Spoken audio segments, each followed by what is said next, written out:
হাদির ইচ্ছে ছিল মানুষের ভালোবাসা জিতে সংসদে যাবেন। হাদি সেই সংসদে এলেন, সাথে লাখ লাখ মানুষের ভালোবাসাও। কিন্তু ওসমান হাদির নিথর দেহ তখন কফিনে বন্দী।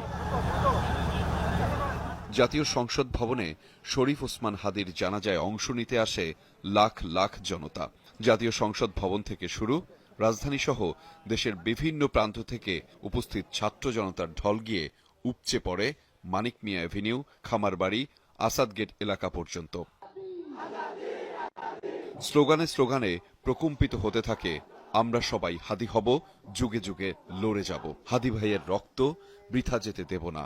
আমরা সবাই হাদি হব, যুগে যুগে লড়ে যাব, গুলির মুখে কথা কব, আমরা সবাই হাদি হব। আকাশ থেকে দেখলে মানুষের উপস্থিতি ছাড়া কিছুই মিলবে না।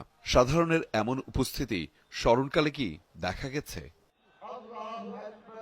জানাজা শুরুর আগে জনতা একসাথে জোহরের নামাজ আদায় করেন, এমন দৃশ্য খুব কম সময়ই দেখা যায়। 2টা নাগাদ সংসদ ভবনের দক্ষিণ প্লাজায় এসে পৌঁছায় হাদির মরদেহ। লাখো ধ্বনি যেন একসাথে বরণ করে নেয় বিপ্লবী বীরকে। এরই মধ্যে আসেন প্রধান উপদেষ্টা সহ সরকারের বিভিন্ন দপ্তরের উপদেষ্টারা। যোগ দেন বিএনপি, জামায়াতে ইসলামী ও এনসিপি সহ বিভিন্ন রাজনৈতিক দলের শীর্ষ নেতারা।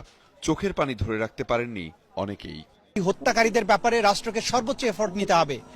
তারা যেখানে থাকুক, সে ওভার দি ব্লু সিজ অথবা অন দি ব্ল্যাক মাউন্টেন, যেখানে তারা থাকুক, তাদেরকে ধরে আনতে হবে, বিচার করতে হবে। তার যে আদর্শ, তার যে চেতনা, সেটা যেন এই দেশে, এদেশের বিভিন্ন প্রান্তে প্রান্তরে যেন যুগ যুগ ধরে, শতাব্দীর পর শতাব্দী ধরে যেন টিকে থাকে, বেঁচে থাকে।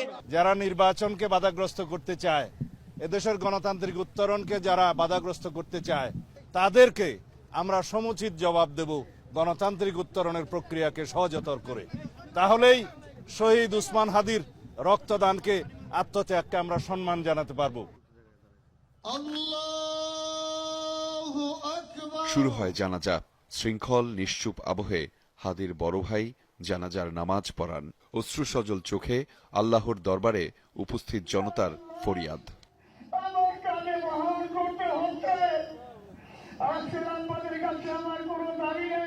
জানাজা শেষে গগনবিদারী আর্তনাদে হাদির হত্যাকাণ্ডের বিচার দাবি করেন লাখো জনতা।